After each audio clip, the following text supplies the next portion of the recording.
Есть два варианта в бизнесе. Действия, которые мы говорим, мы все убираем и ведем действия, которые ведут непосредственно к деньгам. Это один вариант бизнеса, и он хорош на этапе, на росте, то есть, когда захватываешь рынок, хочешь доминировать на рынке. А есть второй вариант, да, где, допустим, я говорю, окей, я больше не буду так делать, мне это, допустим, вот сейчас деньги, такой поток денег не нужен, у нас есть там, допустим, определенный поток, с которым мы довольны. Теперь мы будем там улучшать структуру, думать на перспективу для того, чтобы там внедрить новые вещи или же теперь позиционировать свой бренд. Понимаете, о чем я имею в виду? Потому что, конечно, если мы спросим, да, то есть, что лучше, свое или чужое, то лучше свое. Свое классно. Да, то есть я знаю кейс, где человек, по-моему, у них первое был в Украине завод, потом они уже в Польшу перешли. Они по-моему, на блеск для губ сделали 30 миллионов за год.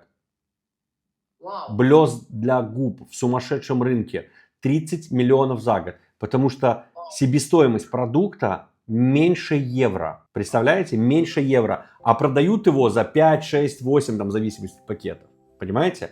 И спросить ему, будешь продавать там от Mariah Campbell этот продукт, потому что она у нее тоже там есть. Или я возьму свой продукт, он скажет, нахрен она мне нужна. Я свой продукт бомблю и все прекрасно. Да?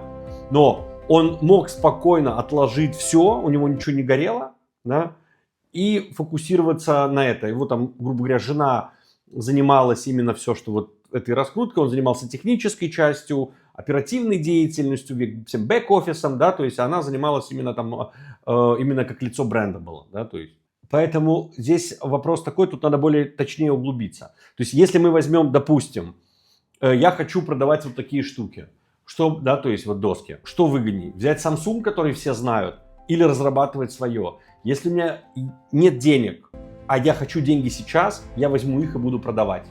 Если у меня есть деньги, да, то есть у меня есть инновации, технологии, и я понимаю, что я знаю, как это раскрутить в маркетинге, в рекламе и потом в продаже, и у меня есть эта возможность, то я начну продавать тогда свой продукт, а не их, потому что я буду раскручивать себя. Обычно это очень часто это переход идет, да, то есть и вы можете сделать этот переход, делать их продукт, параллельно делать свой и смотреть, что происходит. И может быть такое, что в Америке будет идти тот, а в Украине, допустим, ваш. Почему? Потому что по цене, по себестоимости и под всей историей она гораздо интересней. И за счет этого будет легче продаваться. Вы сможете играться с ценой, вы можете, потому что у вас более открытые, как сказать, возможности. Потому что как ни крути, в любой продукт, который вы чужой покупаете, вы покупаете там весь их маркетинг, бренд и весь их бэк-офис.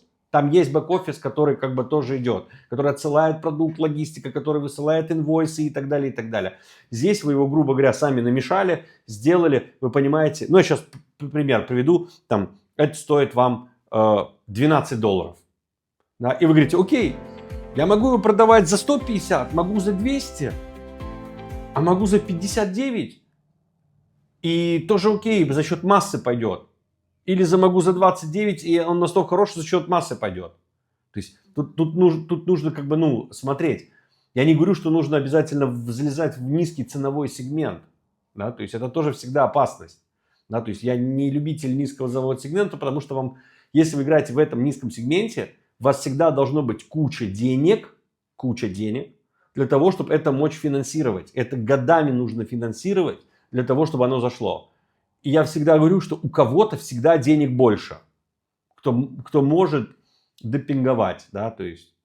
Поэтому не имеет смысла быть самым дешевым, но имеет смысл быть самым дорогим и тем самым отличаться от всех. Потому что если я же не просто говорю, я самый дорогой, я же к этому дорогому на эту чашу весов ставлю, что я дополнительно даю, и даю там не в 2 раза больше, а в 10, в 15. И тогда получается на одной чаше весов продукт, а на другой деньги. Но с этим продуктом я столько много дополнительно даю, что продукт перевешивает, и человек готов больше заплатить.